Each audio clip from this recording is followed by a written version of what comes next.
el día de hoy a este seminario titulado Doctrina y Jurisprudencia Actual en torno al delito precedente y al autolavado. Les hacemos presente que el doctor Paucar es fiscal adjunto provincial titular de Lima, del Ministerio Público, representante de la Fiscalía de la Nación ante la Unión Europea en materia de lavado de activos, graduado como abogado por la Universidad Nacional Mayor de San Marcos, máster en Ciencias Penales por la Universidad San Martín de Porres, docente adjunto de la Universidad Nacional Mayor de San Marcos y Pontificia Universidad Católica del Perú. Un fuerte aplauso como bienvenida a nuestra exposición.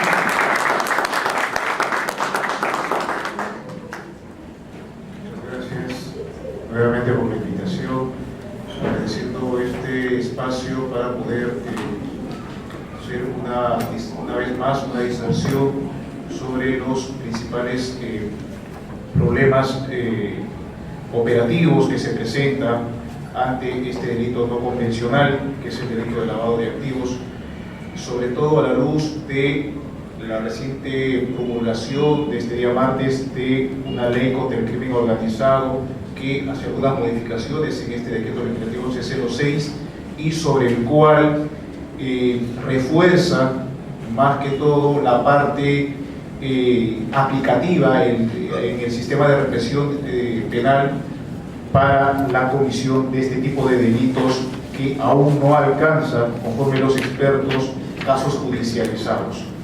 En esta oportunidad vamos a tocar algunos conceptos básicos para los primeros que por primera vez estén acá. Tenemos al programa. En el programa tenemos ahí la segunda parte, vamos a ver el decreto legislativo C06. Una tercera parte vamos a abordar dos problemas de tipificación, que es el delito precedente y por último el tema del autolavado. Vamos a la primera parte, respecto a los antecedentes de la criminalización del lavado de activos. Ahí.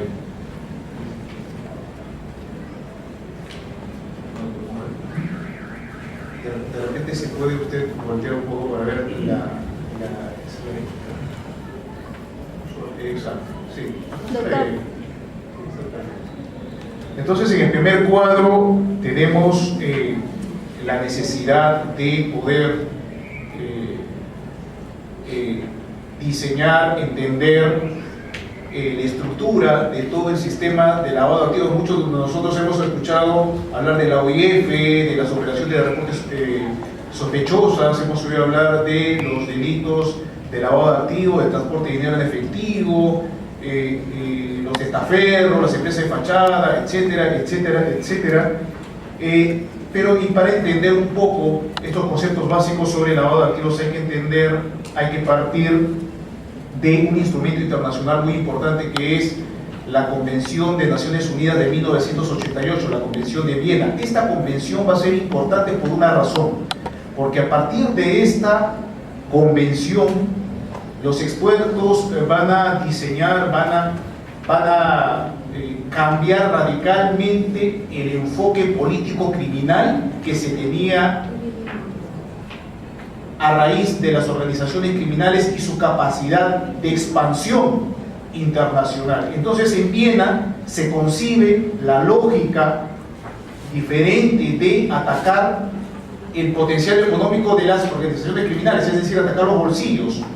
Si es que concibe Viena, se puede debilitar la capacidad económica, la capacidad de recapitalización que tienen las organizaciones criminales, estas van a desarticularse más fácilmente. Entonces, esa es la política que se tiene en Viena. Y a partir de esa política se van a generar 6 ejes temáticos que nos van a servir para poder entender todo el sistema de prevención, control, de detección y de represión penal contra el lavado de activos. Para empezar, la primera política que concibe Viena es la criminalización autónoma del delito de lavado de activos.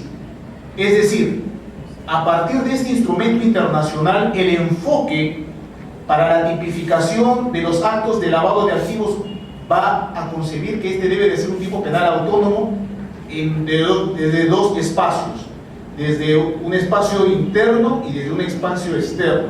Interno, por cuanto va a ser un delito autónomo diferenciado de los delitos precedentes. Es decir, a diferencia, por ejemplo, como vamos a ver más adelante, en el que, por ejemplo, en el delito de receptación, el autor del delito patrimonial no podría ser también autor del mismo delito de receptación. En Viena se concibe que el tipo penal de lavado de activos debe ser un tipo penal autónomo, diferente y diferenciado en su tratamiento y su estructura de los delitos precedentes. El que es autor, y ahí vamos a ver cuando veamos el autolavado, el que es autor de un delito de defraudación tributaria, el que es autor de un delito de trata de personas, de tráfico ilícito de drogas, ha sido autor y ha consumado un delito precedente. Y si nuevamente independientemente realiza operaciones de lavado de activos, va a ser autor de un delito segundo, delito totalmente diferente, que van a ser los actos de lavado de activos. Entonces, esa es la primera diferenciación interna que se va a realizar con el principio de autonomía del delito de lavado de activos. Y una diferenciación externa, si la concibo, está referida a que el tipo penal de lavado de activos va a ser diferente a los tipos penales alternos con los que se trabajaba anteriormente. Antes la Administración de Justicia, antes de que exista el tipo penal de lavado de activos, lo que se tipificaba como actos eran delitos de encubrimiento real, encubrimiento personal y delitos de receptación. Es más, los delitos de enriquecimiento ilícito también. Entonces, con la criminalización autónoma del delito de lavado de activos en su espacio externo, se va a diferenciar de delitos alternos con lo que anteriormente se trabajaba, como son los delitos de encubrimiento, los delitos de receptación e incluso los delitos de enriquecimiento ilícito. No olvidemos que desde los años 40 y 50, las primeras investigaciones que, por ejemplo, realizaba la FinCEN, que es la Unidad de Inteligencia Financiera de los Estados Unidos, realizaba investigaciones contra funcionarios públicos, y estas auditorías que se realizaban todos eran por enriquecimiento ilícito. Y es así como se llegan por primera vez a realizar investigaciones separadas por lavado de activos, sobre todo por el delito de defraudación tributaria, que es el dolor de cabeza de esta potencia bélica mundial. Entonces, esa es la primera política que se concibe en cuanto a la criminalización autónoma. Y es por eso que luego de haberse promulgado el Código Penal en 1991, en el mes de noviembre, se incorpora a nuestro ordenamiento jurídico penal los artículos 296A y 296B, que criminalizaban actos de lavado de activos provenientes del tráfico ilícito de drogas. Es por eso que muchos años más tarde, el año 2002, se promulga la primera ley penal de lavado de activos, la 27765, con su modificatoria de la 986 en el año 2007. Y tenemos un tercer texto legal, que es el decreto legislativo 1106, promulgado en mayo del año pasado, 2002. Entonces, ¿por qué una ley penal de lavado de activos? ¿Por qué se incorporaron al Código Penal los artículos 296A y 296B? Porque precisamente ese instrumento internacional del cual el Perú lo ha ratificado y lo ha incorporado dentro de su normatividad, ha exigido a los estados que puedan establecer esta primera pauta. La segunda pauta va de la mano por lo siguiente: la primera línea de fuego,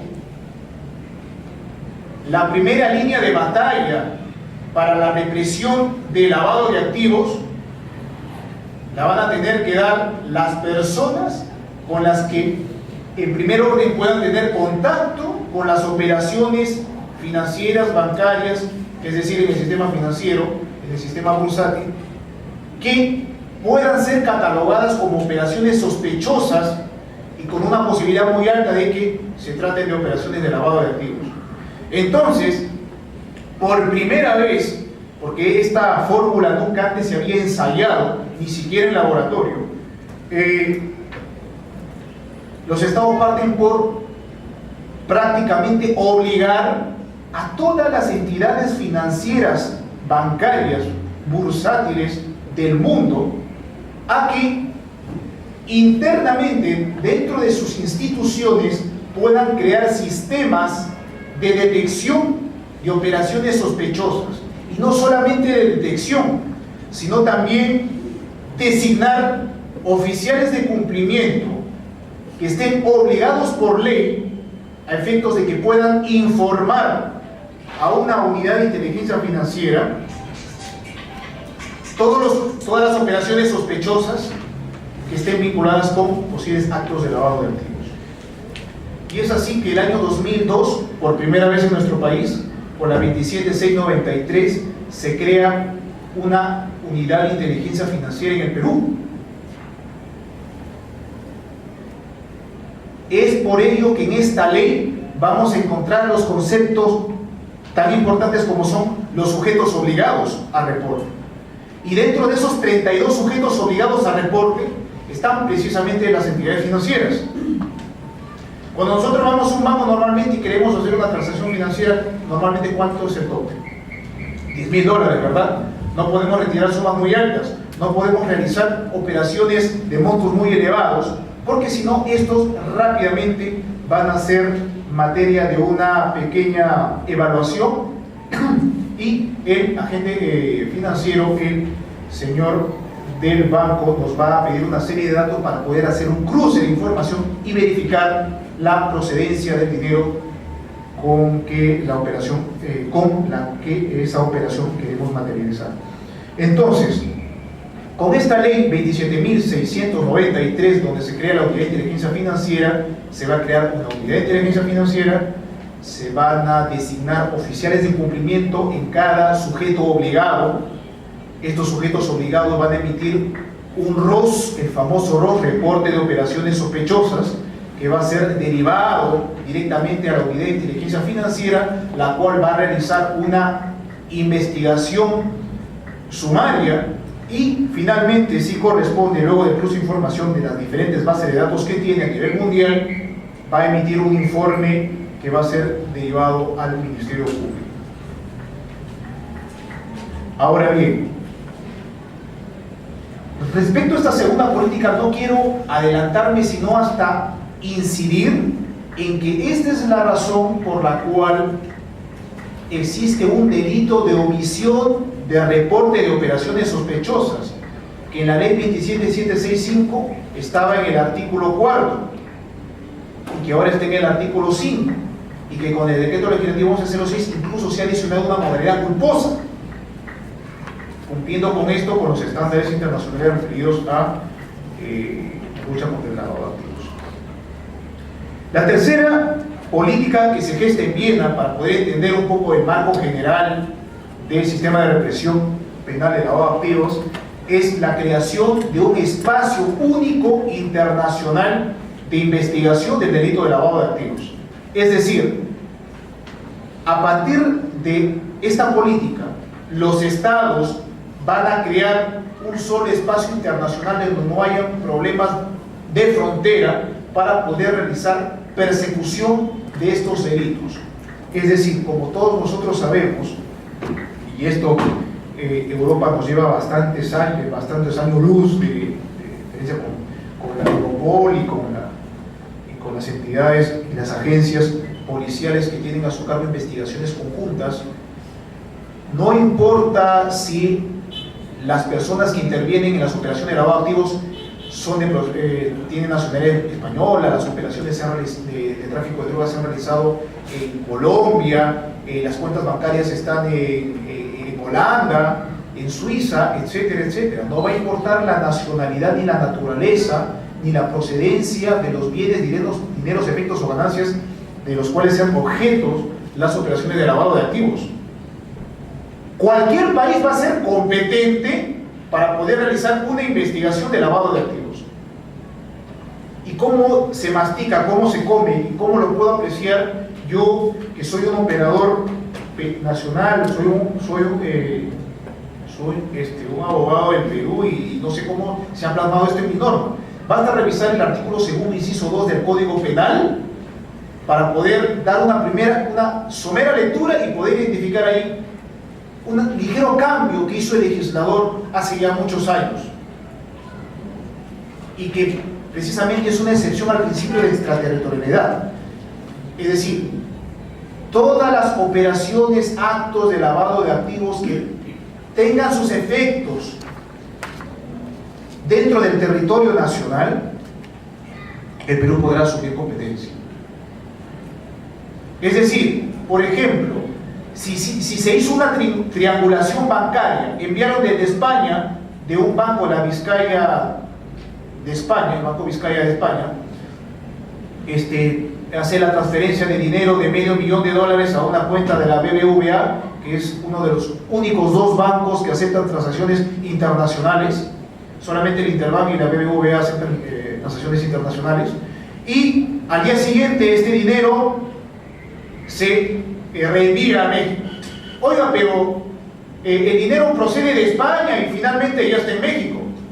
Con el artículo 2, si es que un fiscal a través de la UIF hace la detección de esa operación triangulada y no lo ha advertido todavía su homólogo español ni su homólogo mexicano, conforme la Convención de Viena y conforme al artículo 2, inciso 2, dicho fiscal puede asumir el caso de la competencia para poder investigar, sin perjuicio obviamente de poder empezar una investigación con cooperación y asistencia internacional a través de la oficina correspondiente. La cuarta política que se gesta en Viena va de la mano con lo siguiente. Bueno, ya los bancos nos van a apoyar, ya tenemos una UIF, ya sabemos quiénes son los titulares de las cuentas bancarias, pero ahora necesitamos saber más datos, los números de cuentas, las fechas, los montos, los titulares, los cambios, las transacciones, las oficinas donde se han realizado las transacciones, etcétera, etcétera, etcétera. Y para eso había una pared muy alta que pasar, y ese era el secreto bancario. No había barrera más sólida en ese momento, estamos hablando de 1988, no había barrera que poder filtrar esa pared y poder realizar, poder acceder a la información protegida por este derecho constitucional derivado del secreto bancario. Y es por eso que el secreto bancario se va a flexibilizar, e incluso constitucionalmente. Basta ir a la Constitución y vamos a ver que en casos de lavado de activos, el fiscal de la Nación puede levantar el secreto bancario. Entonces, de esta forma, los pedidos, las solicitudes de levantamiento bancario van a flexibilizarse. ¿De qué manera? Con el decreto legislativo 1106, ya no a través del fiscal de la Nación, sino cualquier fiscal penal en una investigación por lavado de activos puede solicitar directamente al juez un levantamiento del secreto bancario. Obviamente que ese levantamiento del secreto bancario, para todos los señores abogados que defienden causas, va a tener que tener una buena fundamentación. Esto regido por el principio de motivación de las resoluciones judiciales, e incluso los dictámenes y las solicitudes fiscales tienen que tener este estándar constitucional.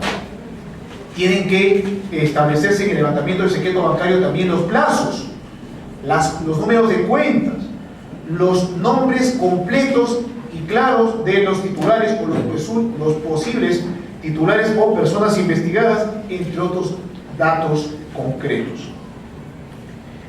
Pues bien, la quinta política sigue el siguiente paso, la siguiente escena, y es lo siguiente. Bueno, tenemos un tipo penal autónomo, tenemos la UIF, las entidades bancarias nos apoyan porque nos reportan las operaciones sospechosas, tenemos investigaciones conjuntas con otros países, Brasil, Colombia, Chile, Ecuador, etc. Ya hemos flexibilizado el secreto bancario, ya sabemos cuáles son las cuentas, y para que no nos pase lo que nos pasó cuando se investigaron los casos de corrupción de funcionarios de la década de los 90, porque cuando se detectaron los dineros procedentes de la corrupción política de esa década, oh sorpresa, de 890 millones de dólares, solamente se han repatriado 72 millones, porque el resto ha sido totalmente imposible poder repatriar. Entonces, con la quinta política que de Viena, se crea una política para poder crear medidas eficaces y oportunas para los procedimientos de incautación y decomiso de dinero, bienes, efectos o ganancias. Y es por eso que el legislador, tomando como referencia el texto legal colombiano, el legislador peruano promulga una norma, una ley de pérdida de dominio. Una ley de pérdida de dominio que va a ser un proceso, ya no a las personas, sino un proceso cuasi civil, cuasi penal, que va a estar dirigido a enjuiciar a los bienes y su procedencia. Con la ley de pérdida de dominio ya no me va a importar si es que hay sentencia de por medio, si es que ya archivé la investigación contra estas personas, pero aún tengo 3 hoteles valorizados en $200 millones, pero nadie me puede demostrar su procedencia. Con la ley de pérdida de dominio pasan al Estado. Luego, obviamente, de un proceso que se tiene que seguir y se tiene que esperar el pronunciamiento judicial del foro. Entonces, es por esta quinta política que el legislador nacional promulga, establece, regula una ley de pérdida de dominio diferente al proceso penal, diferente a la investigación de lavado de activos. Y por último, la prueba indiciaria, que es una sexta política en la que Viena lo que hace es, oigan, estados, dentro de una investigación de lavado de activos, dentro de un proceso de lavado de activos, para poder sacar a flote y llegar a buen puerto y poder judicializar un caso y obtener una sentencia conforme a ley, se necesita usar prueba indiciaria, diferente a la inversión de la carga de la prueba. La inversión de la carga de la prueba no existe en materia penal. Lo que se utiliza normativamente en el decreto legislativo 1106 es el uso que permite el legislador de la prueba indiciaria para casos de lavado de activos. Y bueno, voy a darles un ejemplo de la diferencia entre prueba indiciaria y lo que es inversión de la carga de la prueba. Un ejemplo que casi siempre uso. Por ejemplo, un caso de prueba indiciaria.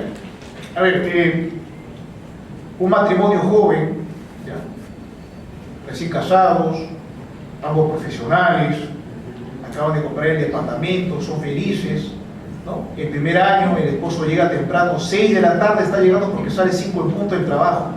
Trabaja en el Poder Judicial, ni se despide de la jueza, ni se despide, se va a su casa, llega, está con la esposa, es un hombre hogareño.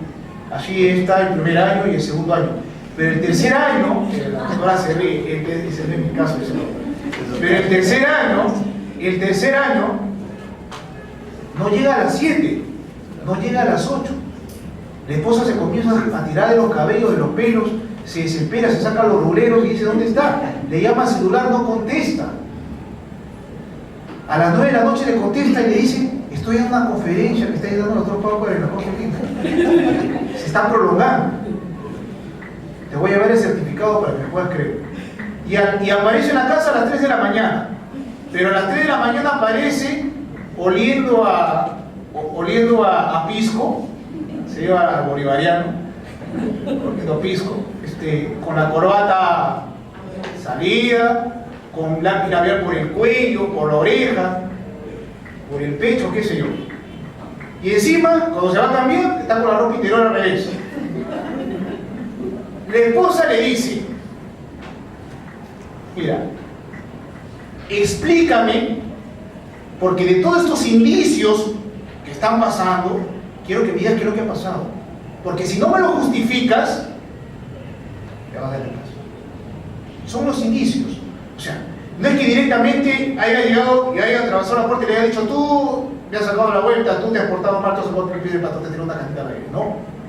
No, que le va a decir, mira estos indicios, has llegado tarde, los lápiz labial, hueles a colonia de mujer y barata encima, ¿dónde has estado? Tu ropa interior está al revés, etcétera, etcétera, etcétera, etcétera.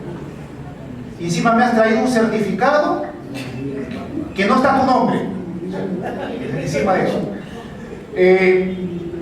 Eso es prueba indiciaria. De esa forma se imputa lavado de activos, con una serie de indicios que se refuerzan entre sí y que son coherentes y que obedece a un estándar de valoración probatoria. La inversión de la carga de la prueba es totalmente diferente y eso no existe en materia penal. Es por eso que el fiscal está en la obligación de investigar. O sea, el fiscal no va a recibir el reporte de operaciones sospechosas de la UIF o no va a recibir una denuncia de parte de la Procuraduría y directamente va a formalizar una denuncia penal o no va a formalizar investigación preparatoria, sino que va a tener que realizar una serie de diligencias, va a tener que realizar una serie de indagaciones e investigar a profundidad para poder establecer un estándar de prueba indiciaria. En cambio, la inversión de la carga de la prueba es otra cosa. Eso se da en el proceso civil. Lleva un caso, un ejemplo. El mismo matrimonio joven, se casan, son felices.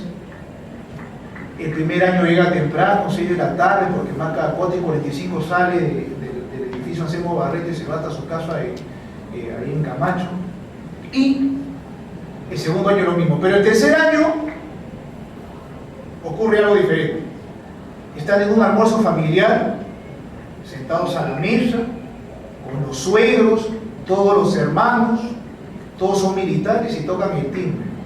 La esposa sale a la puerta, la doctora se ríe y dice: a mí me ha pasado lo mismo. Sale a la puerta, abre y ve una mujer de 1,80 m, buena presencia, muy guapa la señora, y con un chiquitín de 3 años. Quiero hablar con el señor de la casa. Este chiquito que está acá es su hijo.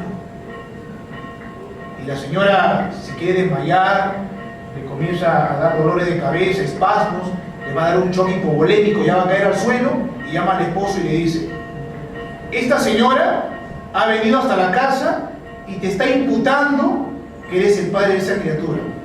Demuéstrame lo contrario. Eso pasa en el derecho civil, no pasa eso en el derecho penal.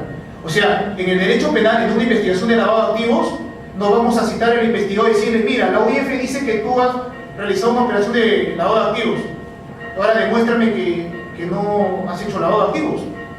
Yo no voy a hacer eso, yo soy fiscal, no voy a hacer eso. El fiscal tiene que investigar. Lo que se da y lo que debe de entenderse, lo que propone el decreto legislativo 1106 en el artículo 10, es el uso de prueba indiciaria, no de inversión de la carga de la prueba, que son dos cosas totalmente diferentes y que se juegan con diferentes chipunes. A ver, siguiente. Rápidamente revisemos algunos conceptos básicos de lavado de activos para luego comenzar a acelerar y no detenernos hasta llegar a los puntos más importantes. El lavado de activos, y acá voy a incidir y voy a saltarlo, debe de entenderse como un proceso. Un proceso, está bien, económico, contable, financiero, que tiene un propósito, un solo propósito: legitimar dinero, bienes, efectos o ganancias que tienen una procedencia ilícita. Solamente si se entiende el delito de lavado de activos como un delito proceso, va a poder entenderse las 3 etapas concatenadas que tiene, y vamos a entender por qué existen 3 artículos del 1106 que criminalizan con diferentes verbos rectores los diferentes actos de lavado de activos. Y es que el lavado de activos es un delito proceso, al igual que el tráfico ilícito de drogas. Si nosotros vamos a los artículos 296 y siguientes del Código Penal, vamos a ver que el Código Penal criminaliza desde el cultivo y siembra de droga, de amapola, de marihuana, etcétera, etcétera, etcétera.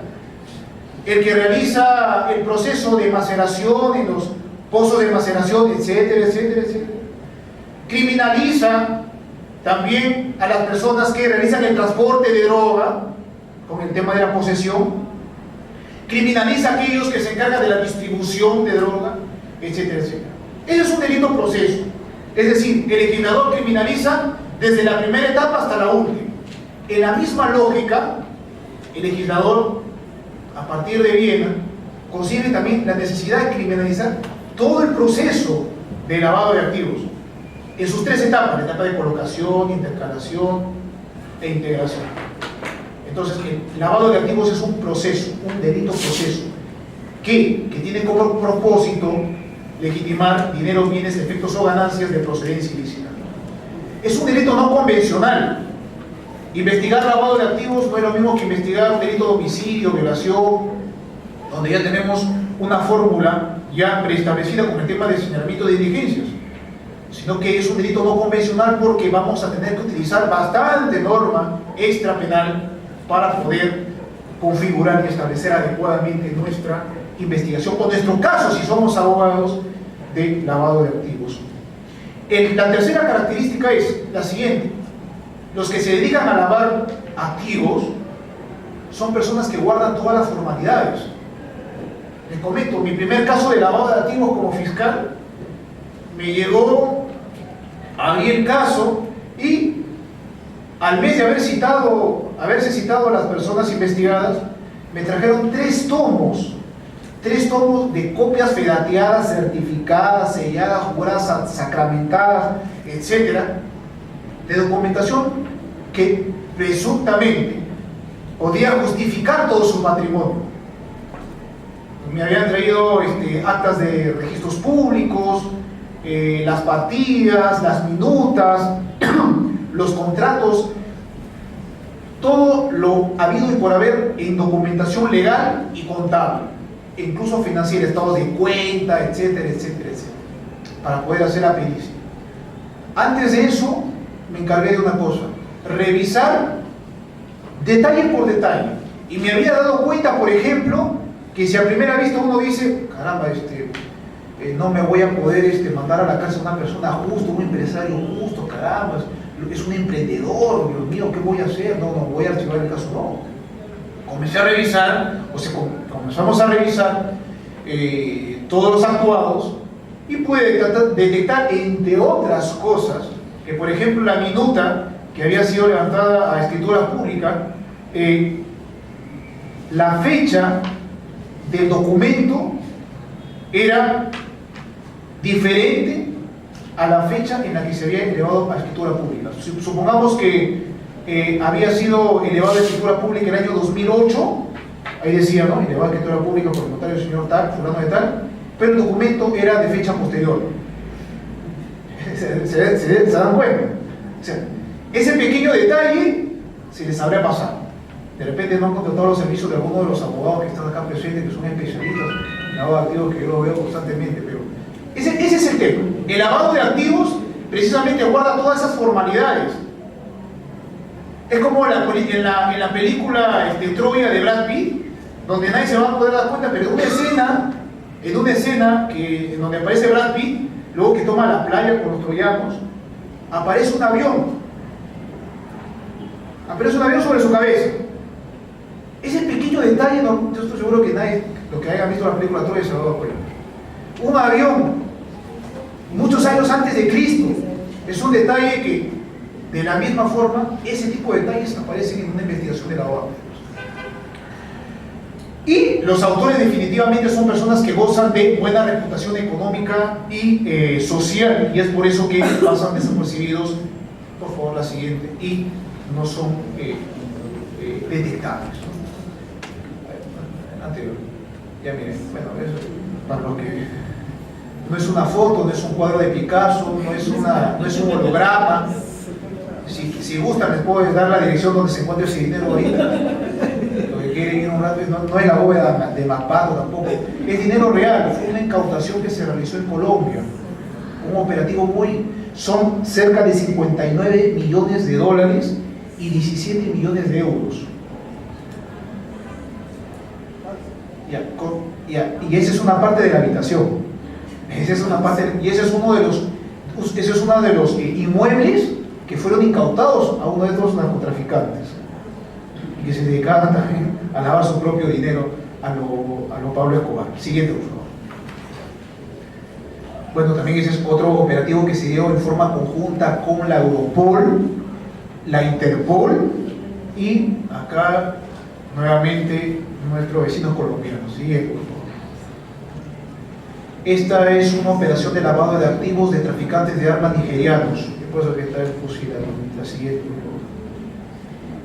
Siguiente. Ya, esto es la décima parte, tal vez, de lo que fue la investigación contra los Sánchez Paredes, o lo que bueno, todavía está pendiente de resolverse algunas cosas. En el caso de los Sánchez Paredes, el que está arriba es el doctor Chávez Cotrina, que actualmente es coordinador de las Fiscalías de Criminalidad Organizada y que está con un dolor de cabeza por este tema de la promulgación de ley contra la criminalidad organizada. Pero ese es el tamaño de una investigación de lavado de activos. ¿Y qué cosa hay ahí? Cuadernos de asistencia judicial mutua de varios países, cuentas bancarias, pericias contables, información financiera, minutas, información de registros públicos de bienes inmuebles, de vehículos, etcétera, etcétera, etcétera. Sigue, por favor.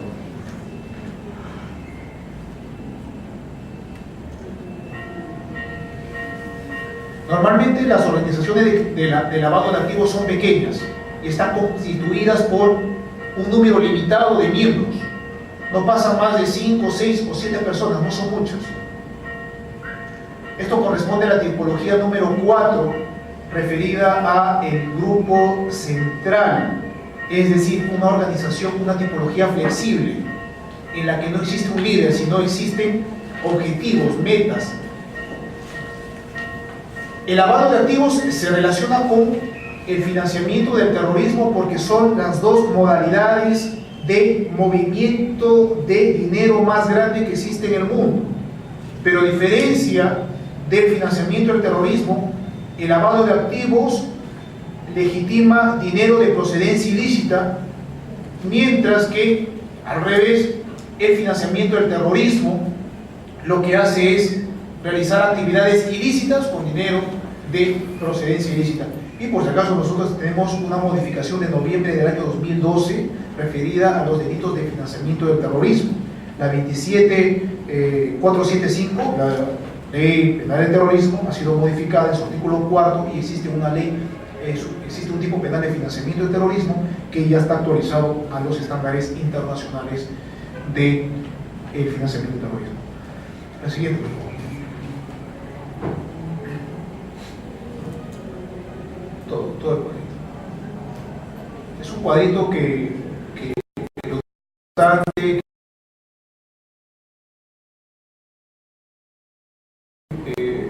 lavado de activos, varios de los cuadros, de los flujogramas están allí. Y es un cuadrito que utilizo bastante porque la tipificación adecuada del delito de lavado de activos es deficiente. Y acá todos los que son abogados van a irse con un buen producto porque desgraciadamente les voy a dar, yo soy fiscal, pero les voy a dar armas para poder ir contra aquellos dictámenes fiscales que no tipifiquen bien el delito de lavado de activos. Si somos abogados y defendemos una causa, dado el principio acusatorio, el fiscal es el titular de la acción penal y es el que tiene la carga de la prueba. Como titular de la acción penal debe de realizar una imputación individualizada, es decir, diferente de sus demás codenunciados e individualizada, referida a qué tipo penal de lavado de activos me está imputando el Ministerio Público. O sea, no basta que me diga formalizo denuncia penal o apertura investigación preliminar o formalizo investigación preparatoria con el nuevo código por la comisión o la presunta comisión del delito de lavado de activos en agravio del Estado. Si hacen eso, mándense con un escrito como si son abogados y exijan una correcta tipificación, porque el decreto legislativo 1106 tiene 3 artículos que tipifican el delito de lavado de activos. El primero, los actos de conversión y transferencia. El artículo 2, los actos de ocultamiento y tenencia. Y el artículo 3, los actos de transporte de dinero.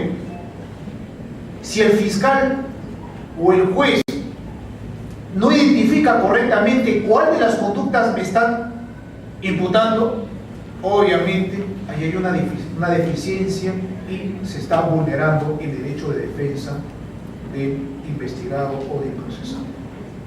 Y para poder entender cuáles son esos tipos penales que están en el 1106, necesitamos ir a las etapas. Y les voy a poner un caso bien sencillo para que se den cuenta de la importancia de las etapas. Estas etapas son tres. La primera etapa es la etapa de colocación, donde se realiza la primera conversión del dinero. Acá tenemos el dinero, producto criminal, de la trata de personas, de la corrupción de funcionarios, de tráfico ilícito de drogas, de defraudación tributaria, de secuestro, extorsión, tráfico de órganos, etc. Acá está el dinero. Lo primero que se haga con ese dinero es un acto de conversión. Primera parte del artículo 1. Primera parte del artículo 1. Y ese acto de conversión está en la primera etapa, que es la etapa de colocación. Si con ese dinero aperturo una cuenta bancaria, si con ese dinero invierto en la bolsa, todo lo primero que haga con el dinero que tenga procedencia ilícita directamente va a ser un acto de conversión, y vamos a estar en la primera etapa de colocación. Todo lo que se haga posteriormente se va a dar en la segunda etapa, que es la etapa de intercalación. Allí se le va a dar vuelta al dinero, van a realizarse más transacciones comerciales, económicas, financieras, se van a comprar y vender más cosas, se le va a dar vuelta al dinero. Y esos van a estar constituidos como actos de transferencia. Segunda parte del artículo 1. Y cuando ya se termine el proceso de lavado, cuando ya el dinero esté prácticamente lavado, al retornar al lavador, vamos a estar en la etapa de integración. Se va a integrar ese dinero ya lavado al lavador, a la gente que ha realizado las operaciones, y ahí normalmente se da el uso de testaferros. Y allí, en la etapa de intercalación, vamos a dirigirnos al artículo 2, donde se materializan actos de ocultamiento y tenencia. Y el Ministerio Público, como titular de la acción penal, debe identificar cuál de esos 7 verbos rectores, administrar, ocultar, mantener en su poder, etcétera, etcétera, ha realizado el agente. Si no, el caso se cae hasta abajo. Y les voy a poner un ejemplo para que veamos la importancia que tienen las etapas.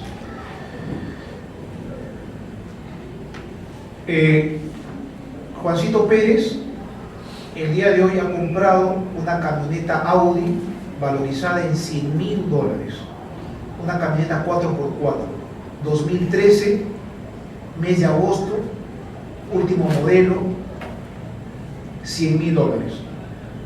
Si el fiscal dice en su acusación o en su denuncia, imputo a Juancito Pérez el delito de lavado de activos por haber comprado un vehículo marca Audi, etcétera, etcétera, por el valor de $100.000 porque no ha justificado la procedencia del dinero. Ya por falta, eso ¿en qué artículo está? En el artículo 1, primera parte, segunda parte, artículo 2. Ahora, la importancia de las etapas consiste en brindarle a ese hecho en qué contexto se ha dado. El contexto lo es todo. El acto es el punto, es el lunar en la piel. Si no identifico el contexto, no voy a poder saber en qué etapa estoy. Y para muestra, le voy a agregar en qué contexto se han dado estas cosas. Si Juancito Pérez ha recibido directamente de manos, por ejemplo, de un narcotraficante que es su primo, y le dice: toma, acá tengo $100.000, compra una camioneta, por favor. Le da el dinero y Juancito Pérez compra el vehículo. Como ese dinero proviene del tráfico de drogas directamente y es la primera conversión que se hace, va a ser un acto de conversión tipificado en el artículo 1, primera parte. Estamos en la etapa de colocación. Mismo ejemplo. Pero si Juancito Pérez ha recibido dinero de su amigo X y al día siguiente o a la semana ha vendido ese vehículo a un precio igual, superior o inferior, y cuando vamos a registros públicos vemos que ese vehículo en un año ha sido comprado y vendido 20 veces y Juancito Pérez aparece como el titular y propietario número 10. O sea, Juancito Pérez lo ha comprado un lunes y lo ha vendido un domingo. Y de ese vehículo hay 20 propietarios en un año. Si yo veo que el mismo bien ha sido vendido, comprado, vendido, y solamente Juancito Pérez es uno de los 20 que ha hecho esas operaciones, ya no estoy en la primera etapa, estoy en la segunda. Juancito Pérez ha participado en la etapa de intercalación, ha realizado un acto de transferencia tipificado en el artículo 1, segunda parte. ¿Ya ven qué importantes son las etapas? Y ahora me mando para terminar con la tercera etapa. El mismo ejemplo, Juancito Pérez ha comprado el día de hoy una camioneta Audi 4x4 valorizada en $100.000 en cash. Pero cuando voy a comenzar las investigaciones me doy cuenta que Juancito Pérez aparece en registros públicos como titular de esa camioneta por muchos años, 4 años, 5 años. Y qué curioso, esa camioneta está a su nombre, pero él no tiene licencia de conducir, no tiene chofer. Es más, esa camioneta, él vive en San Juan de Lurigancho y la camioneta está en Moyobamba. No la maneja él, la maneja otra persona. ¿Cómo qué cosa está siendo utilizada esta persona? Como un testaferro. Entonces ya no estoy en la primera etapa, ya no estoy en la segunda etapa, estoy en la tercera. ¿Por qué? Porque Juancito Pérez está ocultando. No es que está ocultando el vehículo, lo está guardando bajo la tierra. Está ocultando al verdadero propietario o beneficiario de ese bien. ¿En qué etapa estamos? En la etapa de integración. ¿Y qué tipo penal le corresponde? Artículo 2, el verbo rector, ocultar.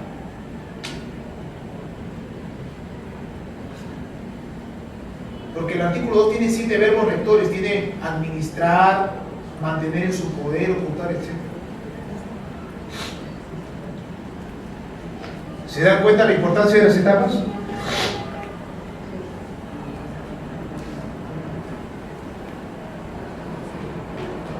Siguiente. A ver, ahí están las 3 conductas a las que les había hecho mención y las 3 etapas, ¿no? Los actos de conversión se encuentran en la etapa primera, que es la etapa de colocación. Los actos de transferencia, que están en la segunda etapa, que es la etapa de intercalación. Y los actos de ocultamiento y tenencia del artículo 2, que se encuentran en la etapa de integración. Y ustedes dirán, ¿dónde Michi está el artículo 3, pues, doctor? Usted me ha dicho que me va a hacer un análisis de todos los tipos penales. Los actos de transporte de dinero en efectivo y de títulos valores, con la 27765, estaban en el artículo 2. Pero dado que esto va a pasar o pasaba a una confusión, el legislador ha extraído y ha tomado las sugerencias de la doctrina y lo ha independizado en un artículo autónomo, en el que va a tipificarse los actos de transporte solo de dinero y solo de títulos valores. Y estos actos de transporte de dinero se pueden dar en cualquiera de las 3 etapas: colocación, intercalación e integración. En la etapa de prelavado, lavado o postlavado, como quieran verlo. Pero importante también es identificar la naturaleza jurídica del delito, es decir, si es un delito de comisión instantánea o es un delito de comisión permanente, por 2 razones fundamentales que me importan a mí como operador jurídico, sea abogado, fiscal, juez, procurador. Primero, para identificar los casos de prescripción. Y muchos casos de lavado de activos arrastran casos desde los años 80, incluso 70, he visto. Propiedades que están con testaferros desde los años 80 y que hay que verificar los plazos de prescripción. La segunda razón para poder identificar la naturaleza jurídica del delito, si es instantáneo o permanente, es determinar los grados y niveles de responsabilidad y participación en el delito. Es decir, quiénes son autores y quiénes son partícipes. Los actos de conversión son delitos instantáneos. Es decir, si el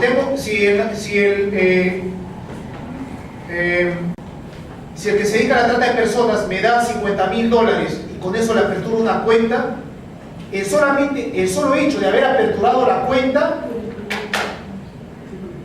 se ha consumado el delito de lavado de activos con la modalidad de conversión y es un delito instantáneo. A partir de ahí se contabilizan los plazos de prescripción. De la misma forma, los actos de transferencia.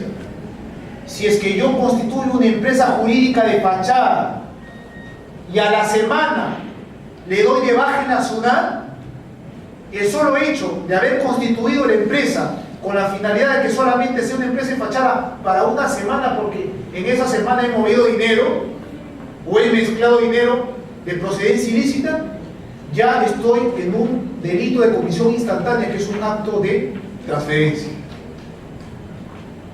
En cambio, los actos de ocultamiento y tenencia son permanentes, son de naturaleza permanente. Es decir, cesa la permanencia con la voluntad del autor. Y a partir de que cesa la permanencia, recién voy a contabilizar los plazos de prescripción. Siguiente, por favor. Siguiente. Miren ahí, dicen que una imagen vale más que 1000 palabras. Pero algo que supera ver 100 veces la misma cosa solo es superada por vivirla otra vez. En este caso, todos son familiares, la mamá, la hermana mayor, la prima y la otra prima, la amiga todas tienen desbalance patrimonial. Y ojo, el desbalance patrimonial, o sea, el lavado de activos no es un delito de desbalance patrimonial. El delito de lavado de activos no solamente se agota con la pericia contable. El delito de lavado de activos tiene como uno de sus indicios, y así lo ha establecido la Corte Suprema en el Acuerdo Plenario 3/2010, el desbalance patrimonial, el patrimonio o el incremento patrimonial no justificado. Este es un indicio. Sigue. Tenemos otro caso de lavado de activos de procedencia, supuestamente en investigación aún, de corrupción de funcionarios. Uno se pregunta, ¿no? A ver, en este país han pasado por este país muy buenos políticos, de la talla de Valentín Paniagua, ¿no? Que estuvo en el periodo de transición. Muy buenos políticos, honestos, trabajadores, que han sudado la camiseta por este país, pero desgraciadamente gran parte, y hoy ha salido precisamente en el Congreso también, que el Congreso tiene una desaprobación del 52% como una de las entidades más corruptas de este país. Lo sigue la policía y luego el Poder Judicial. Y precisamente la corrupción de funcionarios es una de las actividades ilícitas que generan precisamente lavado de activos. Ahí tienen, por ejemplo, uno de los un alcalde, es un representante de una municipalidad que está investigado y que precisamente tiene varios negocios y siempre está vinculado a personas de su entorno. Siguiente, por favor. Y no solamente la corrupción de funcionarios, el terrorismo también. El año pasado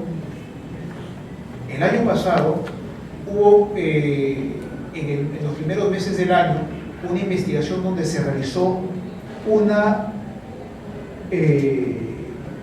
incautación y luego posteriormente un decomiso de varios bienes, grifos, hostales, ni siquiera hoteles, eran hostales, todos valorizados en más de 100 millones de dólares.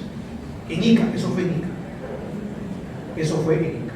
Y precisamente, esta publicación salió precisamente a raíz de esta incursión que se hizo en Ica y de dinero que se lavaba de procedencia del terrorismo. La siguiente.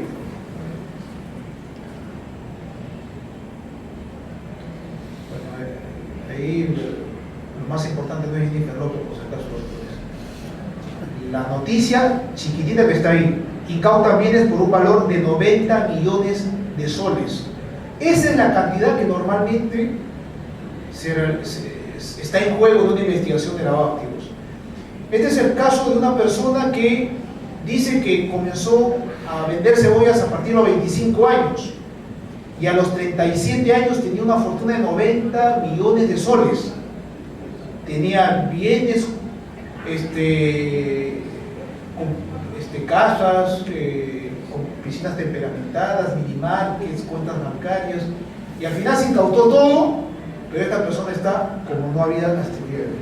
Siguiente. Una maquinita. Siguiente. Estas son las principales tipologías o técnicas de lavado de activos, que lo vamos a dejar en el dispositivo, lo vamos más adelante, y lo vamos a detener acá al análisis legal. El decreto 1106 ha sufrido una modificación con la ley 377 promulgada hace 2 días, el día martes. Esta ley contra el crimen organizado, ¿por qué? Porque ha derogado los artículos 12, 13, 14, 15 y los siguientes relacionados a las técnicas especiales de investigación. Y no es porque las haya derogado porque no sirven, sino porque estas se van a aplicar a partir de la ley 377, o sea, siguen, las técnicas de investigación siguen vigentes. Lo único que vamos a cambiar simplemente es la ley, pero aún siguen vigentes. Entonces vamos a hacer mención que actualmente el decreto legislativo 1106 tiene 3 primeros artículos que tipifican actos y modalidades de lavado de activos. El artículo primero, primera parte, los actos de conversión; segunda parte, actos de transferencia; el artículo 2, los actos de ocultamiento y tenencia con 7 verbos rectores diferentes; y el artículo tercero, que criminaliza los actos de transporte en territorio nacional y transporte transfronterizo de dinero. Este decreto legislativo 1106 también tiene circunstancias agravantes que están establecidas en rigor por el artículo 4. Hay 3 circunstancias agravantes de primer nivel y una circunstancia agravante de segundo nivel. La primera circunstancia agravante de primer nivel del delito de lavado de activos es por la condición del agente. Cuando el agente sea funcionario público, agente inmobiliario, agente del sistema financiero, una circunstancia agravante. Y la pena ya no va a ser de 8 a 15 como en el artículo 1, 2 o 3, sino que con esta circunstancia agravante la pena va a ser de 10 a 20. La segunda circunstancia agravante va a estar referida a la integración a una organización criminal. Si el agente realiza una operación de lavado de activos integrando una organización que se dedica a lavar dinero de las organizaciones criminales, también es otra circunstancia agravante. Y la tercera circunstancia agravante es la referida al monto. Cuando el monto de la operación de lavado de activos supere las 500 UITs, que más o menos es más de 1.800.000 soles, es una circunstancia agravante también diferente. Y la circunstancia agravante de segundo nivel es cuando el agente realice una operación de lavado de activos cuando el delito precedente sea minería ilegal, terrorismo, corrupción de funcionarios, secuestro, extorsión, trata de personas.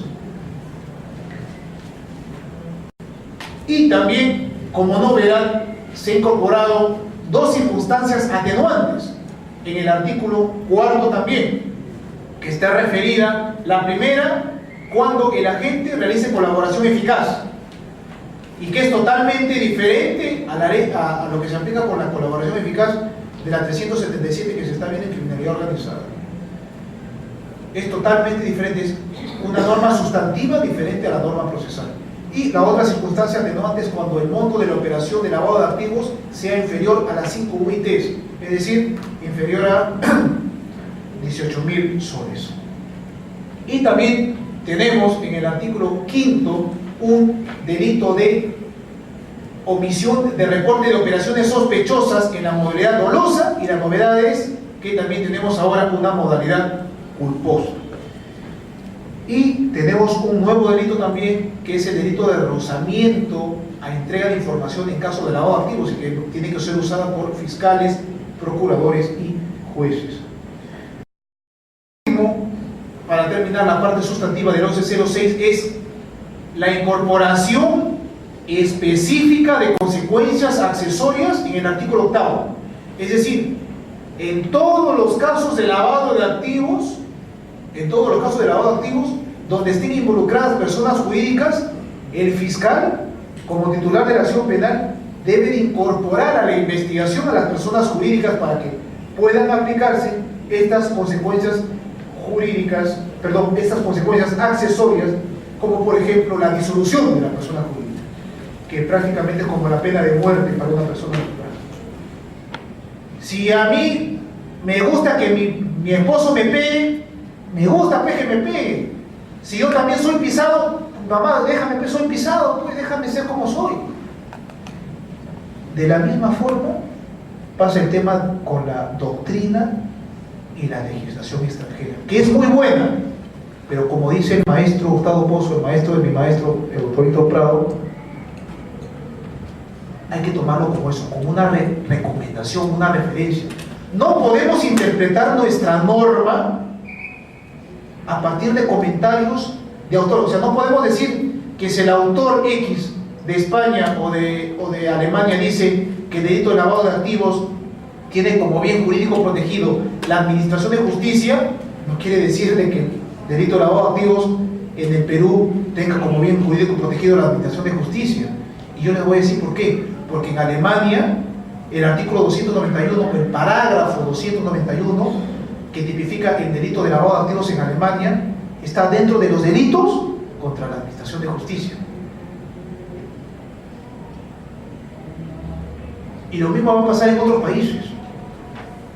Nuestro tipo penal de lavado de activos no está en el Código Penal por una sencilla razón, porque es un delito pluriofensivo, es decir, como está en imagen, vulnera varios bienes jurídicos protegidos.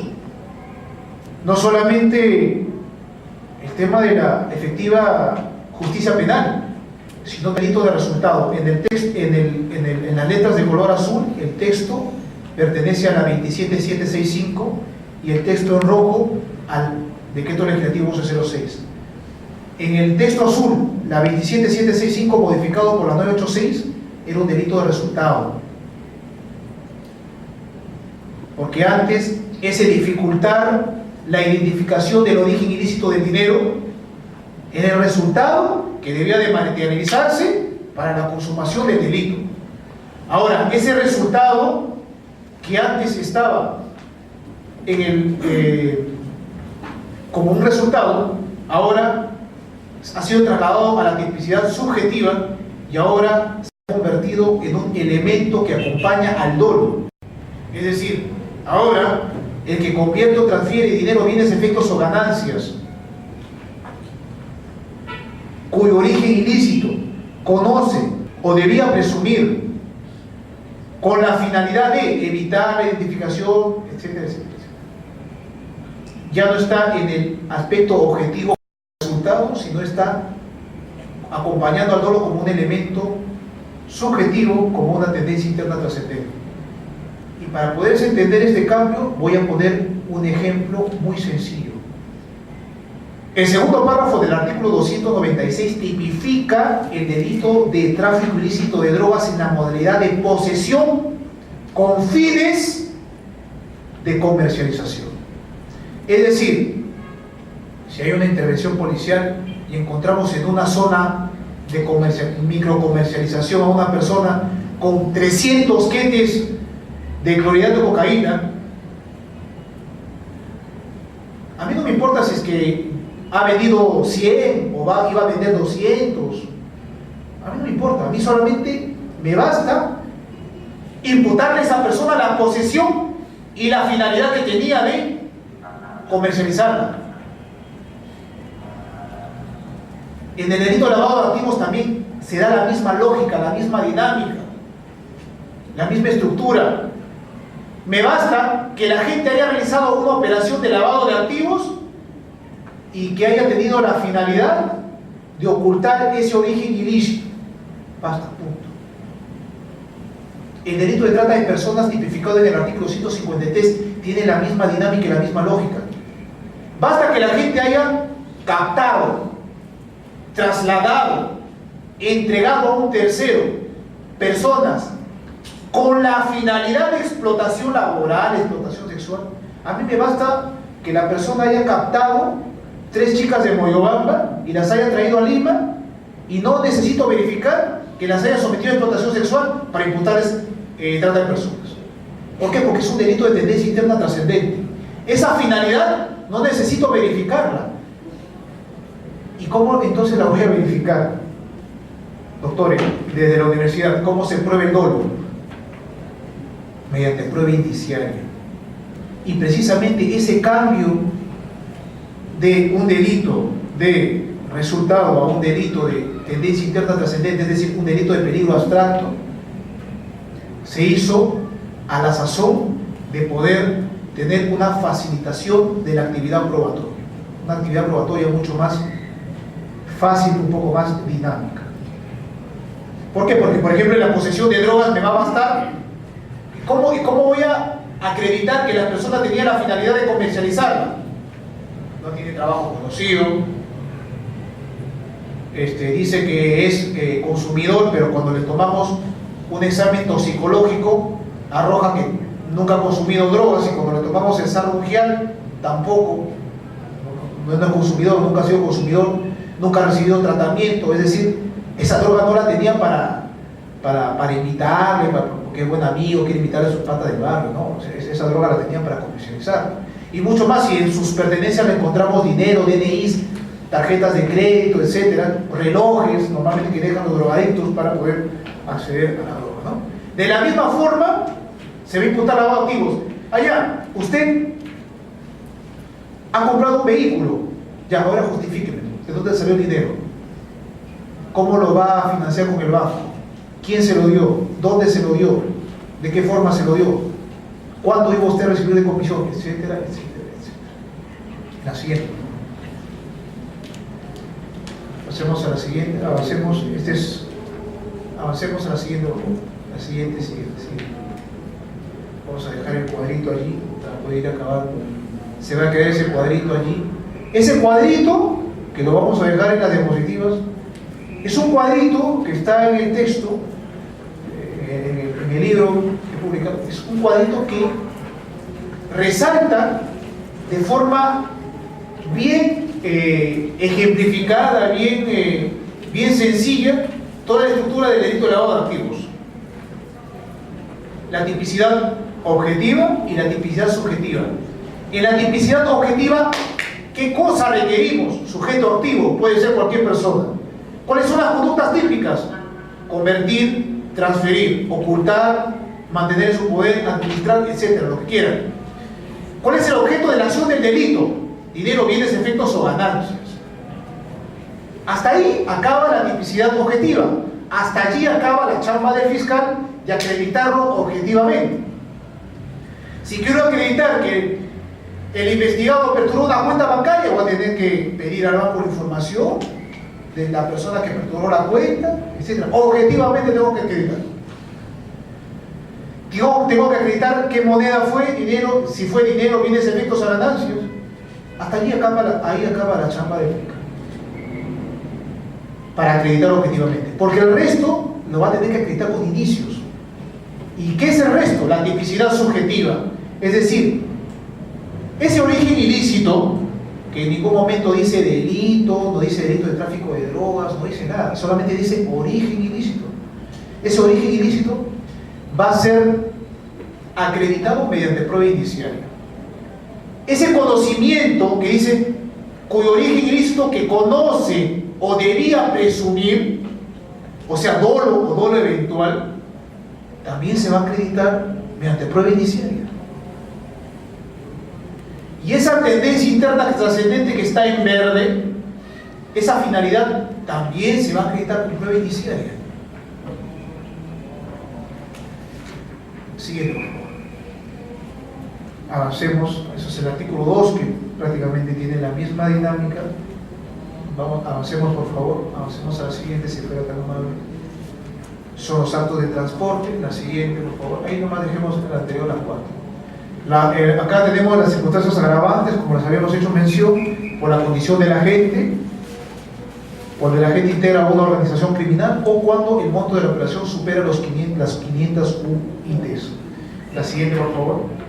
La agravante de segundo nivel, en la que si el agente tiene conocimiento que ese origen ilícito, o sea, el dinero, bienes, efectos o ganancias procede del tráfico ilícito de drogas, terrorismo, secuestro, extorsión, trata de personas o la minería ilegal, la pena va a ser no menor de 25 años.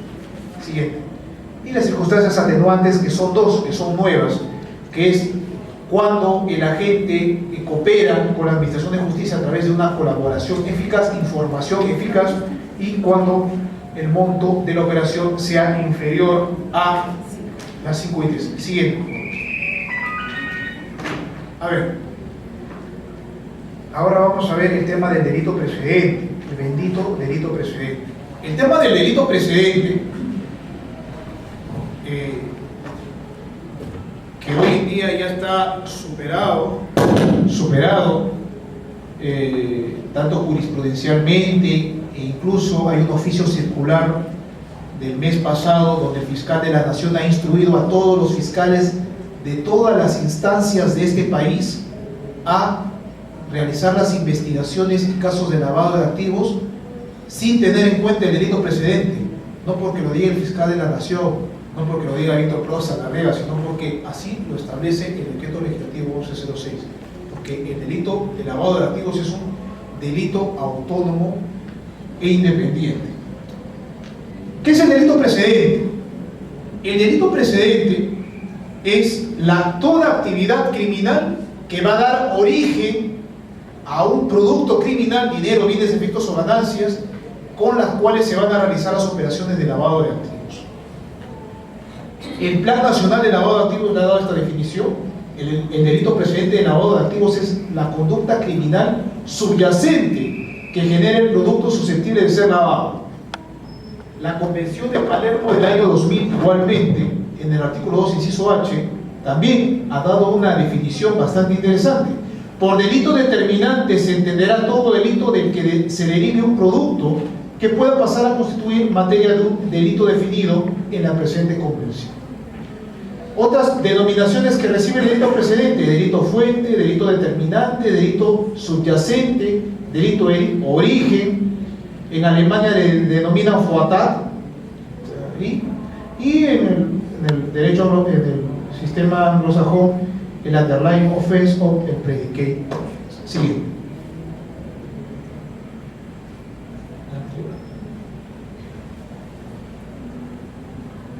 Hay un trabajo, creo que no sé si ya les habrán repartido, una humilde, muy humilde publicación, un pequeño trabajo, que es parte de un trabajo que estoy proyectando para el año que viene referido al delito precedente.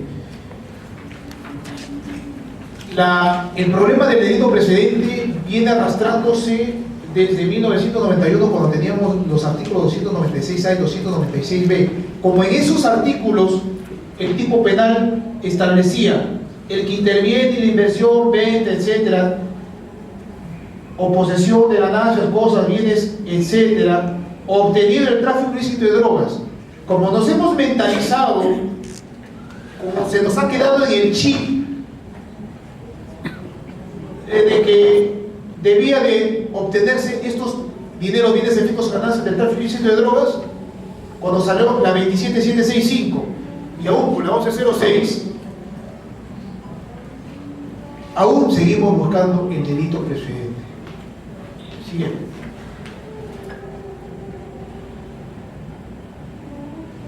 A nivel mundial existen 3 clasificaciones referidas a la forma de incluir al delito precedente en el tipo penal de lavado de activos. La primera clasificación es la tipificación inclusiva, la segunda es la exclusiva y hay una tercera tipificación mixta o híbrida.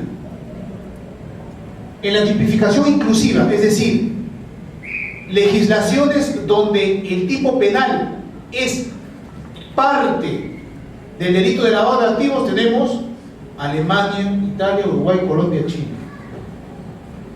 Claro, pues por eso que cuando leemos doctrina alemana, obviamente nos exigen ahí el delito precedente.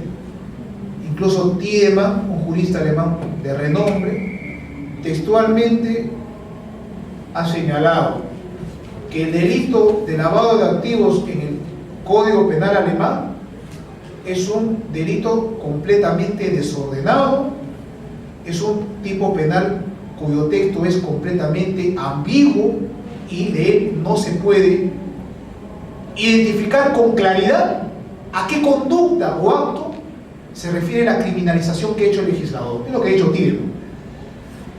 De tipificación excluyente, es decir, donde el tipo penal no exige el delito precedente, Estados Unidos y México, y ahí faltó Perú también. Y realizando una tipificación mixta o híbrida está España, Francia, Suecia, Argentina, que si bien es cierto no exigen un delito precedente específico, sí hacen mención a un delito cualquiera. Un delito cualquiera, sí, lo hacemos, por favor. Como les dije, este es el parágrafo 261 del Código Penal alemán. Leamos, y miren cómo acá sí se exige el delito precedente. Quien oculte una cosa, encubra su origen o impida o ponga en peligro la investigación. Por eso Tiedemann reniega de este artículo. Del origen, del descubrimiento, del comiso, la confiscación o el aseguramiento de un tal objeto que provenga de un hecho antijurídico mencionado en la frase 2, es decir, tráfico de drogas, terrorismo, etc., será castigado con pena privativa de libertad hasta 5 años o con multa. Nosotros castigamos o nosotros sancionamos el delito de lavado de activos en su tipo base de 8 a 15. Bueno, es por eso que en Alemania, si nosotros a las justas tenemos 13 sentencias condenatorias en la Sala Penal Nacional confirmadas por la Corte Suprema, solamente 13, en Alemania no hay ninguno. En Alemania no hay ninguno. De todos los cantones, a nivel federal, no tienen ningún caso, ninguna sentencia condenatoria que haya llegado a la Corte Suprema que haya condenado por lavado de activos, solamente en el caso alemán. Siguiente. Miren este artículo que es del Código Penal Federal Mexicano, el 400. Es una belleza. ¿Por qué? Porque se parece mucho a nuestro tipo penal. Si pondrá pena de 5 a 15 años de prisión, etcétera, etcétera, cuando se realice cualquiera de las siguientes conductas, tal, sobre recursos o bienes de cualquier naturaleza, con conocimiento de que procede o representa el producto de una actividad ilícita. No dice el producto de un delito precedente, no dice de un delito de tráfico ilícito de drogas, de trata de personas, de secuestro, de extorsión, dice de una actividad ilícita. ¿Le suena muy similar o muy familiar al texto del legislador peruano? ¿Sí? ¿Ven? No exige tampoco delito precedente, pero desgraciadamente cuando yo viajé a Costa Rica y miren, cuando viajé a Costa Rica hace unos meses, estuve con fiscales mexicanos y desgraciadamente, ¿saben cuál ha sido el problema? Que la gente que los ha capacitado, solamente se ha cuajado de jurisprudencia y dogmática alemana y no. Si no, miren, en México tienen este tipo penal, pero a pesar de eso no judicializan casos, porque un fiscal mexicano me dijo: doctor, en el Perú existe delito precedente. No, ya no, eso se está superando. Acá, la vez pasada, un abogado me planteó una excepción de prescripción del delito precedente. Y leí la norma y tal como está, pensé que el delito precedente, y como ya había prescrito el delito precedente porque era una defraudación tributaria de hace 15 años, archivé mi caso porque ya estaba prescrito. Un fiscal mexicano, a pesar de que tiene su norma donde no exige el tipo el delito precedente. Siguiente. Y este es el artículo 301 del Código Penal Español. Dice: el que adquiera, convierta o transmita bienes sabiendo que estos tienen su origen en un delito. Si bien es cierto, no exige específicamente un delito determinado, sí, de forma indirecta, solicita, requiere para la configuración del tipo penal un delito. O sea, si no hay delito previo, sea cual fue, tampoco se configuraría. Es por eso que es una tipificación mixta o híbrida, ¿no? O sea, no hay una remisión directa a un delito específico, ¿no? Siguiente, por favor. Antes.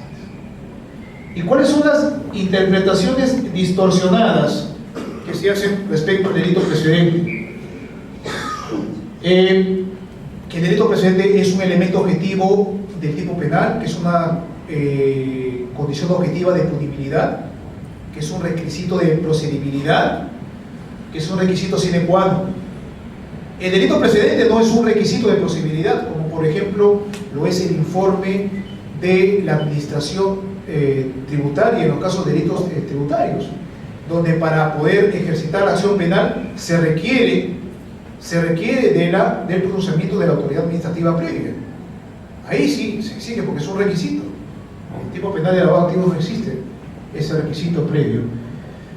La otra interpretación es de que la falta de identificación del delito precedente vulneraría el principio de legalidad. Y para esto, yo recuerdo mucho que el año pasado, cuando se dio esto, una colega fiscal del Callao, amiga mía, había sacado un artículo precisamente sobre esto.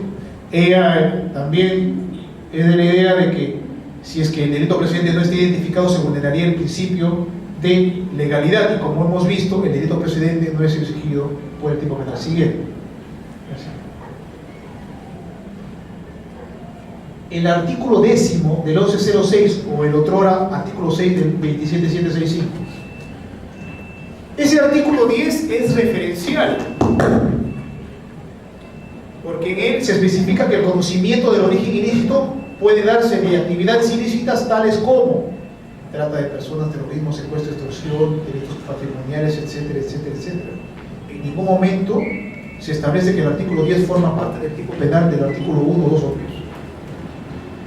El acuerdo plenario también está, que es lo que dicen algunos, de que el acuerdo plenario ha establecido que el delito precedente es un elemento objetivo del tipo penal. Para poder realizar una correcta interpretación del acuerdo plenario no hay que leer una línea, hay que leerlo todo, porque luego que habla de este elemento del tipo penal, en el párrafo siguiente dice que el delito, que el origen ilícito del dinero debe de ser probado, acreditado mediante prueba indiciaria, y no se necesita que se haya realizado respecto a las actividades ilícitas una investigación, haya una sentencia condenatoria, etc. En la otra interpretación, que con una sentencia absolutoria del delito precedente hay que archivar un caso. Tampoco, pues. Tampoco. O sea, si es que hay una sentencia absolutoria de un delito, del delito de tráfico ilícito de drogas, tampoco puede dar pie a un archivamiento, porque son dos delitos diferentes. La siguiente. Pues acá básicamente lo mismo también, que se necesita una condena, una sentencia condenatoria del delito precedente para poder hablar ya recién del delito de lavado de activos. Pasemos a la siguiente. También les voy a dejar este cuadrito que van a poder verificar para su diferenciación.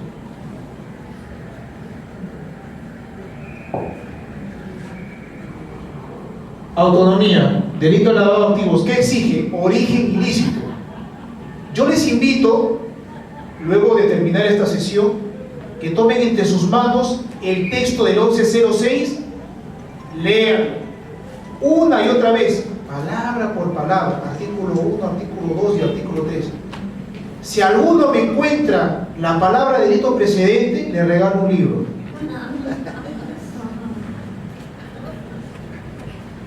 Se lo regalo. Y con miras a regalarle la siguiente edición. No lo van a encontrar, pues. No lo van a encontrar. No lo van a encontrar. Lo lean para atrás, para adelante, lo traduzcan al chino, al japonés. No van a encontrar. Lo que van a encontrar es origen ilícito. Y ese origen ilícito puede ser acreditado mediante dolo, de forma, a través del dolo directo o del dolo eventual. ¿Qué es lo que no requiere? No requiere haber sido descubierto, investigado, sancionado, ni que haya una sentencia condenatoria. ¿Qué es lo que sí requiere? Indicios, incremento patrimonial, testaferros, prueba inicial, etc. Ahora, usted dirá, pero entonces, si yo tengo un caso de lavado de activos donde el agente sabía que el dinero, bienes, efectos o ganancias procedía del tráfico ilícito de drogas, procedía del secuestro, de la extorsión, o sea, no sirve.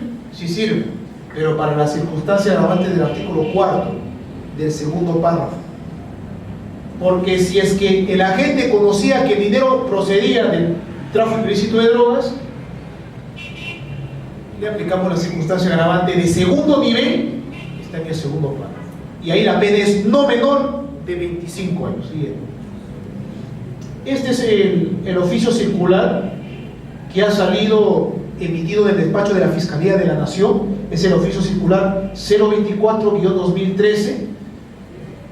Al respecto también he hecho una pequeña publicación en Gaceta Penal para este mes de julio, que precisamente ahonda bastante. Miren la drasticidad del fiscal de la Nación. Aquellos que incumplan lo dispuesto por el 1106 bajo responsabilidad de comunicar a la Fiscalía Descontrolada de Control Interno, es decir, ¿sabes qué? Te juegas tu ratificación fiscal, te juegas tu chamba. Y si estás pagando el departamento, pero si estás pagando el auto, también piña, pues. O sea, aquel que no tenga en cuenta el 1106, como en la Revolución Francesa, guillotina. Siguiente. El autolavado. A ver acá.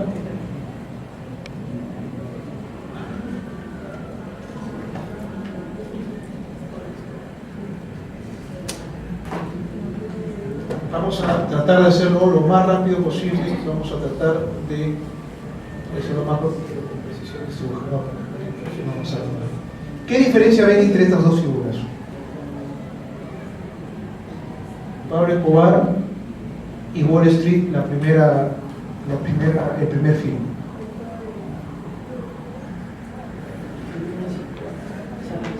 Lo que está atrás, por si acaso, no son los boletos del pasaje del Metropolitano, por si acaso.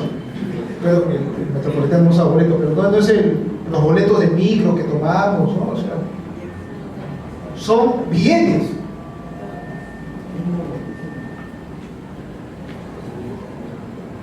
El de ahí es un narcotraficante y lava su propio dinero, solito, saca su cuenta solito. Esa persona no confía en nadie. Esa persona se la quiere llevar solo. Ellos son expertos, abogados, contadores, economistas, agentes de bolsa, brokers. Claro. En todo el mundo, las mejores organizaciones de lavado de activos están compuestas por abogados, agentes de bolsa, financistas, inversionistas, economistas, contadores, agentes inmobiliarios, etcétera, etcétera, etcétera. Y se gana mucho dinero, por lo que me han comentado. Sigue. No, la parte de acá se dan expertos en lavado de activos. Lo siguiente, la serie El Capo. La doctora dirá, uy, Dios mío, yo conozco ese actor porque está chulo, dice, ¿no? Está chulo. A ver, y Wall Street, la segunda versión, lo mismo. Esta persona lava su propio dinero y estos se encargan de lavar dinero de terceros. La siguiente, avancemos. ¿Cuál es el problema? El problema del autolavado. El problema del autolavado va de la mano porque el año 2007, a través del decreto legislativo 986, se incorporó una frasecita. También podrá ser sujeto de investigación por el delito de lavado de activos quien realizó las actividades ilícitas generadoras de dinero, bienes, efectos o ganancias. Y parte de la doctrina, muy buena y muy respetada de mi parte, tienen todo el respeto y los méritos personales, interpretó que a partir del año 2007 en adelante recién se puede criminalizar el autolavado. Antes del 2007 el autolavado es impune. En 2012 también se ratificó en el 1106 el mismo texto. Avancemos. ¿Cuál es el problema y la pregunta? ¿Solo es punible a partir del año 2007? Una parte de la doctrina antes dice que solamente es punible a partir del año 2007 y para atrás es impune. O sea, si tipificamos el artículo 296A y 296B desde el año 91 o el 2002 con la 27765, el autolavado sería impune. Avancemos.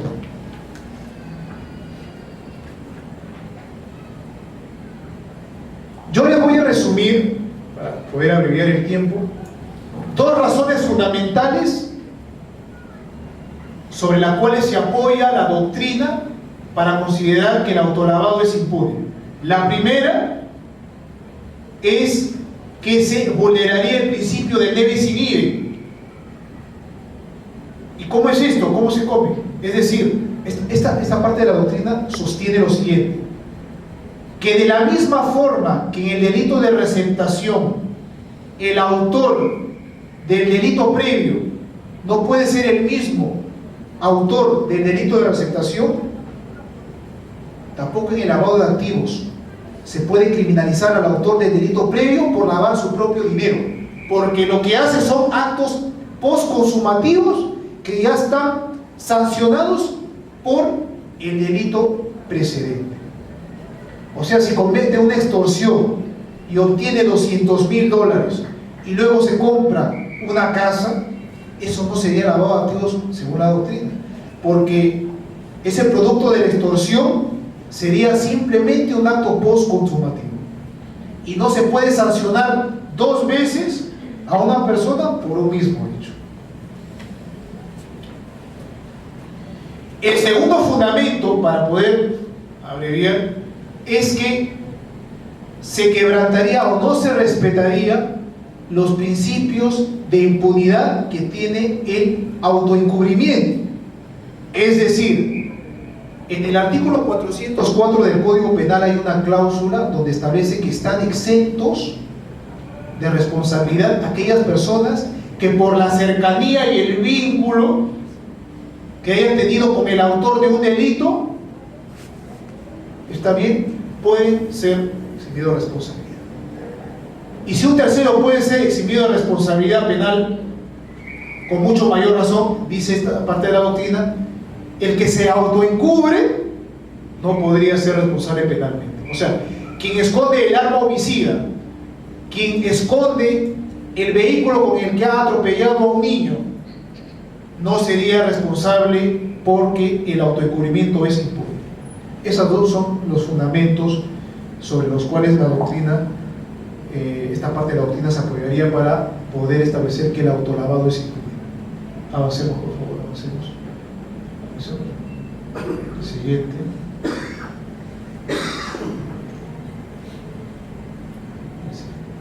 Acá lo ves. Yo solamente voy a dar un fundamento para poderles establecer y sostener mi posición, y es una posición bien fácil y sencilla. A mí, cuando comencé la universidad, tuve el honor de poder acceder a las clases de mi maestro, el doctor Víctor Prado, y una de las primeras cosas que me enseñó es: cuando haya cualquier tipo de problema respecto a los delitos, identifica siempre el bien jurídico protegido. Cuando uno identifica el bien jurídico protegido, puede solucionar casi todos los problemas que se presentan: concurso real, concurso aparente de leyes, prescripción, etc.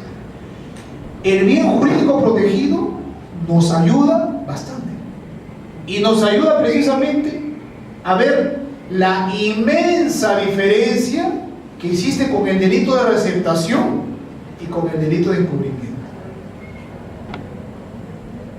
El bien jurídico protegido en el delito de receptación es el patrimonio. En el delito de encubrimiento es la administración de justicia. Y en el delito de lavado de activos no solamente es lo uno ni lo otro, sino que es el sistema económico. La administración de justicia, es decir, es un delito pluriofensivo. Y si es un delito pluriofensivo, ¿cómo podemos decir que quien realiza actos de corrupción y obtiene $1 millón por peculado y luego le compra una casa a sus hijos, no está lavando dinero? El delito de corrupción ya se consumó, y luego el delito de lavado de activos, con esta segunda operación de compra de unos bienes para sus hijos, es un delito de lavado de activos totalmente autónomo, es un bien jurídico protegido totalmente diferente. En el caso del encubrimiento, por ejemplo, en el mismo caso de corrupción de funcionarios, un testaferro, y esto así se dio, un día estaba sacando de uno de los ministerios, del Ministerio del Interior, 7 maletines con $50.000 en cada maletín, y se los estaban llevando a Japón. Año 1996, es la imputación que se hizo al testaferro del testaferro de un expresidente. Y el tema es el siguiente: vamos a suponer que eso lo haya hecho el día de hoy, con el texto vigente de la ley. Si luego yo ayudo a esa persona a que, luego de haberse sacado ese dinero del país, las autoridades no vayan a identificar esa operación de transporte de dinero en efectivo, solamente estaré yo frente a un acto de encubrimiento o también a un acto de lavado de activos. Son dos delitos diferentes, ¿no? Vamos a suponer que no sea yo ahora el que lo ayuda, sino que sea él mismo quien realiza la sustracción del dinero de las arcas del Estado y a la vez se lo lleve a Japón. Habría cometido un delito de peculado y habría cometido un delito de lavado de activos en la modalidad de transporte transfronterizo de dinero de Perú a Japón. Hasta en lingotes de oro quisieron. Las fotos están en el expediente, no lo digo yo.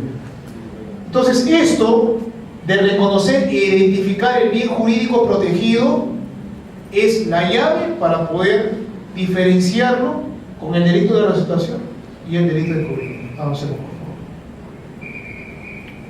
Sigamos avanzando. Sigamos avanzando. Eso sería todo. Bueno, la convención de Viena, el acuerdo plenario, todos los casos.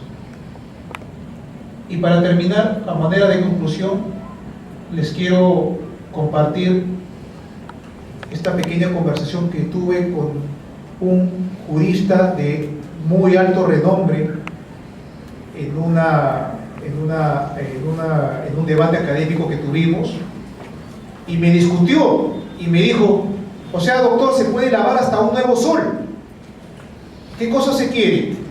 ¿Qué desea la norma? Que todos los criminales que roben, asalten, extorsionen, trafiquen, etcétera, se sienten encima de sus ganancias. O sea, que no hagan nada, que no hagan nada. El corrupto roba pues, para poder enriquecerse y poder beneficiarse y poder aprovechar, poder disfrutar. Entonces, ¿qué cosa quieren? Que no hagan nada. Casi comete el error de decir que no hagamos nada. ¿Dijo? Y yo le dije, sí, pues efectivamente no queremos que los criminales hagan nada. Eso es lo que queremos, que no hagan nada, que no lo muevan, que no compren, que ni siquiera lo guarden bajo el colchón. Porque el lavado de activos, señores, si bien es cierto, hay parte de la doctrina que dice, no, bueno, el lavado de activos, igual, hay dinero, hay capitales y hay más trabajo. El lavado de activos crea lo que la doctrina económica se denomina la enfermedad holandesa o la fiebre holandesa, que es inflación que no se nota y sobre todo el tema de la desigualdad social. ¿Por qué? Porque aquel que tiene maestría, doctorado, postítulo, aquel que se saca la mugre 8 horas y a la justa se puede darle una vivienda humilde a su familia, aquella persona que lava dinero producto de las organizaciones criminales, en 2 o 3 años ya la vemos con una 4x4, vive en Camacho, y como dice la canción, ¿y cómo lo hace? ¿Cuál es el negocio? Yo no sé. Muchas gracias.